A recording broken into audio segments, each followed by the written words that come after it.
Olá, boa tarde a todos.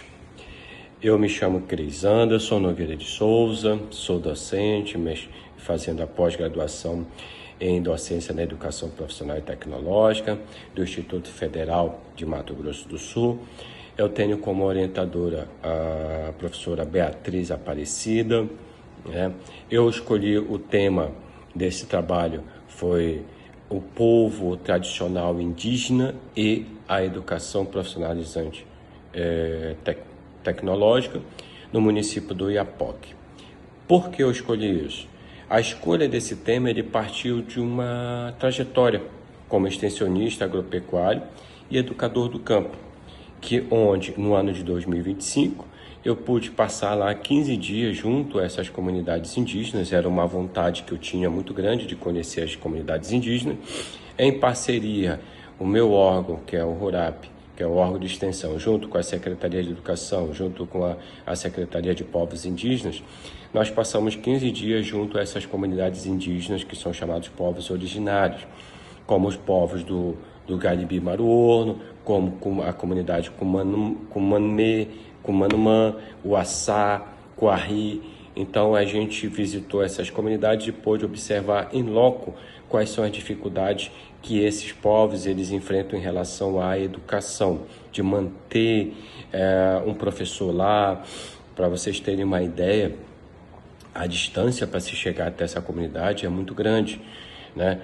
Você precisa sair da capital até a cidade mais próxima, que é Calçoene, e você vai de chão, de asfalto, mas a partir daí você já vai de terra. E chegando lá você ainda tem que passar por voadeiro, então a dificuldade é muito grande. E o papel da educação profissionalizante tecnológica é vista como uma ferramenta estratégica para a inclusão, seja social, seja para fortalecimento da questão cultural e também para garantir o desenvolvimento sustentável e econômico daquele povo.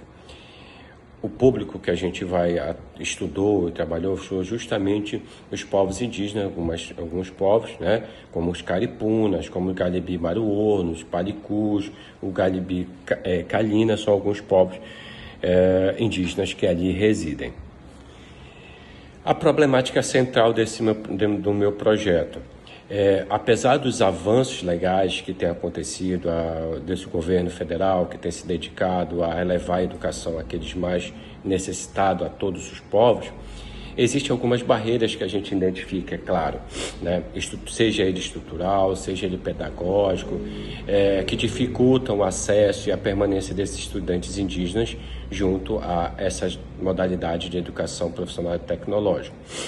E a questão orientadora, como o EPT, é a sigla que a gente usa, o EPT, pode contribuir para o fortalecimento desses povos, respeitando, claro, as tradições culturais, as suas especificidades, os seus saberes locais, de que forma levar uma educação e fazer com que esses alunos, são professores, que se tornam profissional depois, eles possam ser reaproveitados dentro da educação daquela própria comunidade. É interessante, só por uma curiosidade interessante, é que o próprio estado do Amapá, através do seu governo, fez o primeiro concurso direcionado para o público indígena, para os professores indígenas, justamente para incentivar eles a continuar seus estudos, se formarem, fazerem uma universidade e eles serem contratados como professor para atuar justamente nas suas comunidades. Qual é o objetivo desse trabalho? É investigar a contribuição do EPT para o fortalecimento cultural, social, econômico dos povos indígenas do Oiapoque. A justificativa para se ter escolhido esse trabalho, ele tem 3 níveis importantes. Primeiro, o nível pessoal, porque dentro desse nível pessoal ele vai consolidar o aprendizado oriundo de uma prática extensionista, que nós, extensionistas, somos uma espécie de educadores do campo, né? Outra contribuição é na parte acadêmica, porque aí nós vamos dialogar com as pesquisas recentes, fazer estudo, verificar de que forma as pesquisas podem trazer melhoria para a educação nesse caso lá. E a outra questão seria a questão social e pedagógica, porque aí vai incentivar aquele povo a estudar, a investir na educação e a gerar uma questão de renda e também questão social dentro da comunidade. Qual foi a metodologia que foi utilizada? Nós utilizamos uma metodologia qualitativa exploratória, no seguinte de visita técnica, qualitativa no sentido de pesquisa bibliográfica, de artigos já existentes, estudos já feitos recentemente. Nós pegamos um período de 2016 até 2026, mas mais recente, 2020 a 2025, foi o período em que nós fizemos esse estudo e a metodologia utilizada foi esta. Na parte do desenvolvimento do nosso trabalho, nós temos alguns diagnósticos que são considerados importantes. A gente pode observar que enquanto a alfabetização indígena no Amapá, ele subiu nesses últimos anos, de 90% para 90,4% comparado com 2022, que não tinha nenhum investimento educacional, a infraestrutura ele ainda é um dos gargalos, uma das dificuldades para se garantir essa adequação e a permanência desse estudante na escola. Ele é muito precário. Praticamente, por exemplo, vocês terem uma ideia, 74,3% da comunidade ainda não possui água encanada. A alimentação é muito difícil, vive apenas da agricultura. Segundo dados do IFAP, mostram que apenas 22% dos estudantes indígenas concluem seus cursos aqui nos institutos federais do Amapá. Indica uma baixa de mais ou menos de 78%. E os impactos externos que isso gera é que o projeto de exploração, por exemplo, do petróleo, que nós falamos que a mídia está muito alta, é a questão do petróleo aqui no estado do Amapá. E nós temos aquelas pessoas que são contra e a favor da exploração do petróleo, porque pode entender que isso pode gerar uma dificuldade social ainda maior para os indígenas. Quais são os desafios de uma educação EPT?